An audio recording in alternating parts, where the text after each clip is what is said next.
Hello everyone, this is Rahul Kumar and I welcome you all on the mind masters academy channel. आज की video में हम cover करने वाले हैं एएमयू 9th एंट्रेंस के लिए conservation of plants and animals chapters के प्रीवियस ईयर क्वेश्चंस। तो स्टार्ट करते हैं। पहला क्वेश्चन है हमारा आज का, the species which are at the verge of extinction. वो स्पीसीज जो खत्म होने की कगार पर हैं उनको हम क्या कहते हैं? Options are endemic species, extinct species, endangered या फिर नन ऑफ दी। तो कौन सा होगा इसमें करेक्ट? ऐसी स्पीसीज जो खत्म होने वाली हैं। इसका करेक्ट आंसर क्या होगा? इसका करेक्ट आंसर होगा आपका एंडेंजर्ड स्पीसीज। कौन सी स्पीसीज? एंडेंजर्ड, जो खत्म होने वाली हैं। वहीं बात करें एंडेमिक, जो किसी भी पर्टिकुलर एरिया में पाई जाती हैं उनको एंडेमिक स्पीसीज। एक्सटिंक्ट स्पीसीज जो खत्म हो चुकी हैं, no do not exist, which do not exist. Clear? बढ़ते हैं आगे। तो इसका करेक्ट आंसर हो जाएगा हमारा एंडेंजर्ड स्पीसीज। सेकंड क्वेश्चन है हमारा, one of the following process is not a part of water cycle. इनमें से कौन सा वाटर साइकिल की प्रोसेसेस में नहीं आता है? ऑप्शन है आपका condensation, photosynthesis, transpiration and evaporation. तो इसका करेक्ट आंसर क्या होगा आपका? फोटोसिंथेसिस। क्यों? फोटोसिंथेसिस क्या है? A process of making food. The process by which plants make food is known as photosynthesis. तो ये वाटर साइकिल में कोई भी रोल प्ले नहीं करती है, इसीलिए ये वाला ऑप्शन हमारा सही हो जाएगा। बाकी एवेपोरेशन, ट्रांसपिरेशन, कंडेंसेशन ये सभी क्या हैं? वाटर साइकिल से रिलेटेड प्रोसेसेस। नेक्स्ट क्वेश्चन है हमारा, डिफोरेस्टेशन लीड्स टू। डिफोरेस्टेशन से क्या हो सकता है? Options are increase in the temperature of earth, imbalance of oxygen and carbon dioxide, increase in rainfall, D both A and B। Deforestation होता क्या है पहले वो जान लेते हैं। डिफोरेस्टेशन क्या होता है? डिफोरेस्टेशन का मतलब होता है कटिंग डाउन ऑफ ट्रीज, पेड़ों को काटना। Cutting down of trees on a very large scale, cutting down of trees, ये होता है हमारा डिफोरेस्टेशन। जब पेड़ कटेंगे तो क्या क्या हो सकता है? पहला ऑप्शन है हमारा increase in the temperature of earth. Obviously, क्योंकि जो हमारे अर्थ का टेम्परेचर है वो बैलेंस करते हैं plants by taking the CO2 released by human beings. तो टेम्परेचर इंक्रीज होगा, ऑक्सीजन और कार्बन डाइऑक्साइड का बैलेंस बिगड़ जाएगा। अगला है इंक्रीज इन रेनफॉल, रेनफॉल कम होगी बजाय बढ़ने के। तो ऑप्शन हमारा कौन सा सही हो जाएगा इसका? डी वाला, बोथ ए एंड बी।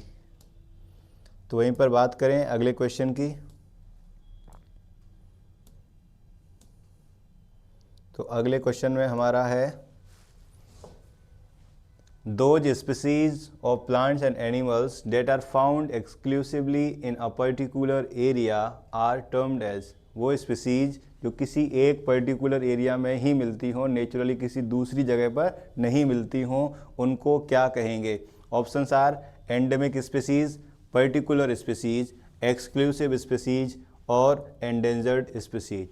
तो बताया था अभी पिछले वाले क्वेश्चन में, तो उसका करेक्ट आंसर क्या हो जाएगा? Endemic species. ये वो स्पीसीज होती हैं जो किसी एक पर्टिकुलर एरिया में ही पाई जाती हैं। नेक्स्ट क्वेश्चन है हमारा, red data book is the source that keeps the record of. जो रेड डाटा बुक होती है वो किस चीज़ का रिकॉर्ड रखती है? Option endangered animals, extinct animals, wild animals या पेट एनिमल्स। तो करेक्ट आंसर हो जाएगा इसका ऑप्शन ए, एंडेंजर्ड एनिमल्स। और जो रेड डाटा बुक है हमारी RDB, इसको कौन मैनेज करता है? एक है IUCN, International Union for Conservation of Nature. क्या है आपका ये? International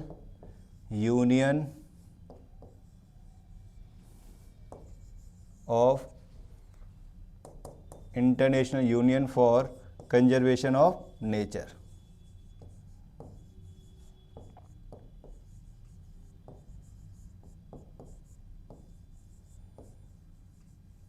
clear? तो red data book keeps the record of endangered animals and it is managed by IUCN, International Union for Conservation of Nature. इसका करेक्ट आंसर क्या हो जाएगा हमारा? एंडेंजर्ड एनिमल्स, यानी कि ऑप्शन हमारा ए। बात करते हैं नेक्स्ट क्वेश्चन की। नेक्स्ट क्वेश्चन है हमारा endemic fauna species found in Pachmarhi biosphere reserve are.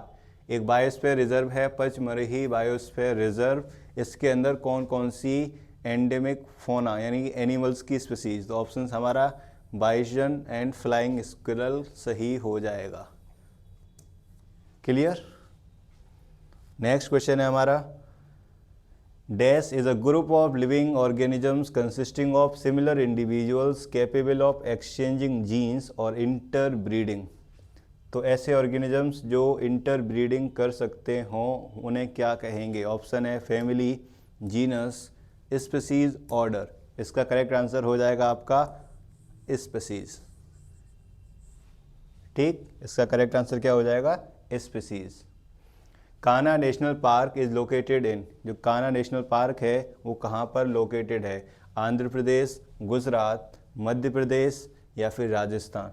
इसका करेक्ट आंसर हो जाएगा आपका मध्य प्रदेश। यहाँ से अगर आप देखेंगे इस वाले क्वेश्चन में जो स्पीसीज वाला पार्ट है, तो यहाँ से एक चीज़ याद रखनी है आपको, वो ये है कि स्पीसीज को फर्दर दो कैटेगरीज में डिवाइड किया जाता है, प्लांट्स की स्पीसीज और एनिमल्स की स्पीसीज। जो प्लांट्स हैं, प्लांट्स की जो स्पीसीज होती है इसको हम फ्लोरा के नाम से जानते हैं। किसके नाम से? फ्लोरा। वहीं बात करें अगर एनिमल्स की स्पीसीज तो उनको हम फिलोना के नाम से जानते हैं। क्लियर? तो plants which are capable of interbreeding are known as flora, animals capable of interbreeding are known as fauna. Next question है हमारा the species of plants and animals found in any particular area. दोबारा से repeat हुआ है तो इसका correct answer क्या हो जाएगा आपका? इसका करेक्ट आंसर हो जाएगा आपका एंडेमिक। तो आपको भी ऐसी जल्दबाजी नहीं करनी है, ऑप्शंस पहले अच्छे से पढ़ने हैं। तो इसका करेक्ट आंसर हो जाएगा आपका ऑप्शन डी, यानी कि एंडेमिक स्पीसीज। नेक्स्ट क्वेश्चन है a group of population capable of interbreeding is called species. Repeat हुआ है क्वेश्चन, कैसे क्वेश्चंस रिपीट होते हैं ध्यान रखना। इसका करेक्ट आंसर क्या होगा? स्पीसीज। नेक्स्ट क्वेश्चन है group of population which are capable of interbreeding is known as, again repeated. इसका करेक्ट आंसर हो जाएगा आपका species. Next the huge variety of plants and animals and other living in harmony and mutual dependence is called. यहाँ पर बहुत तरह तरह के प्लांट्स और एनिमल्स रहते हों, harmony in other living organisms in harmony and mutual dependence, उसको क्या कहते हैं? Options are biodiversity, ecosystem, migration, habitat. तो करेक्ट आंसर हो जाएगा इसका बायोडाइवर्सिटी। आपको हिंट भी दे रखी है क्वेश्चन में, वैरायटी। माइग्रेशन का मतलब होता है moving from one place to another. Ecosystem, जहाँ पर सभी लिविंग नॉन लिविंग्स एक दूसरे पर इंटरडिपेंडेंट हों, अपनी लाइफ को जी रहे हों। हैबिटेट का मतलब होता है रहने की जगह। Living and dwelling place of any organism is known as habitat. Next question है what is the process of conversion of fertile soil into sand called. Fertile soil का सैंड में कन्वर्ट होना क्या कहलाता है? ऑप्शन है हमारे industrialisation, deforestation, desertification, all of these. Correct answer हो जाएगा इसका आपका डेजर्टिफिकेशन। क्या हो जाएगा? डेजर्टिफिकेशन। क्या होता है इसमें? जो फर्टाइल सॉइल है किस में कन्वर्ट हो जाएगी? वो सैंड में। Fertile soil converts into sand. Deforestation, cutting down of trees. Industrialisation, जो इंडस्ट्रियल सेक्टर्स हैं उनको डेवलप करना। करेक्ट आंसर इसका होगा डेजर्टिफिकेशन। नेक्स्ट क्वेश्चन है write any one consequence of deforestation. इनमें से कौन सी डिफॉरेस्टेशन की कॉन्सिक्वेंस है, मतलब कॉन्सिक्वेंस का मतलब है रिजल्ट। डिफॉरेस्टेशन से क्या होता है, क्या टेम्परेचर डिक्रीज होता है, नहीं। Increase, yes. Increase pressure of earth, decrease pressure of earth. तो करेक्ट आंसर हो जाएगा option B, increasing temperature of earth. Next question है आपका plants and animals species found exclusively in any confined area are termed as. Confined area से मतलब particular area. Question दोबारा से repeated है, इसका भी ऑप्शन हो जाएगा एंडेमिक स्पीसीज। नेक्स्ट क्वेश्चन है हमारा Similipal biosphere reserve is located in. Option आ रहा आपके गुजरात, उड़ीसा, हिमाचल प्रदेश, उत्तर प्रदेश। करेक्ट आंसर आपका क्या होगा, इसका करेक्ट आंसर हो जाएगा आपका उड़ीसा। जो सिमलीपाल बायोस्फीयर रिजर्व है वो कहाँ पर लोकेटेड है, Orissa. Living and dwelling place of an organism is called its. ये अभी बताया था मैंने, इसका करेक्ट आंसर क्या होगा, हैबिटेट। इसका करेक्ट आंसर हो जाएगा आपका habitat. Living and dwelling place, वो जगह जहाँ पर कोई भी ऑर्गेनिज्म रहता है और बढ़ता है, ग्रो करता है, उसको बोलते हैं habitat. The species which are on the verge of extinction are called. वो स्पीसीज जो खत्म होने की कगार पर हैं उन्हें क्या कहते हैं। इसका करेक्ट आंसर हो जाएगा एंडेंजर्ड स्पीसीज। क्या हो जाएगा करेक्ट आंसर इसका, एंडेंजर्ड स्पीसीज। नेक्स्ट क्वेश्चन है हमारा cutting of forest on a large scale is called. Reforestation, conservation, deforestation. Correct answer हो जाएगा इसका डिफॉरेस्टेशन। रिफॉरेस्टेशन का मतलब है regrow the plants on the deforested area. Regrow करना प्लांट्स का, या तो नेचुरली या फिर खुद से। कंजर्वेशन, प्रोटेक्ट करना। तो करेक्ट आंसर क्या हो जाएगा इसका, डिफॉरेस्टेशन। नेक्स्ट क्वेश्चन हमारा plants belonging to the particular area are called. Repeated question है सेम।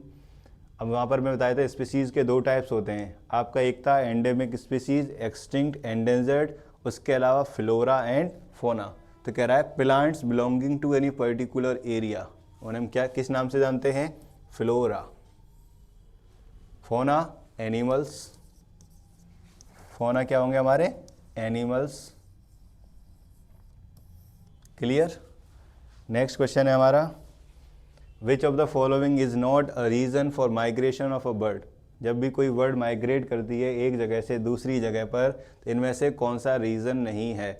ऑप्शन है आपका search of food, search of nest, search of breeding ground and climate changes. Obviously ये सही है, ये वाला गलत, क्योंकि नेस्ट तो कहीं पर भी बना सकती है।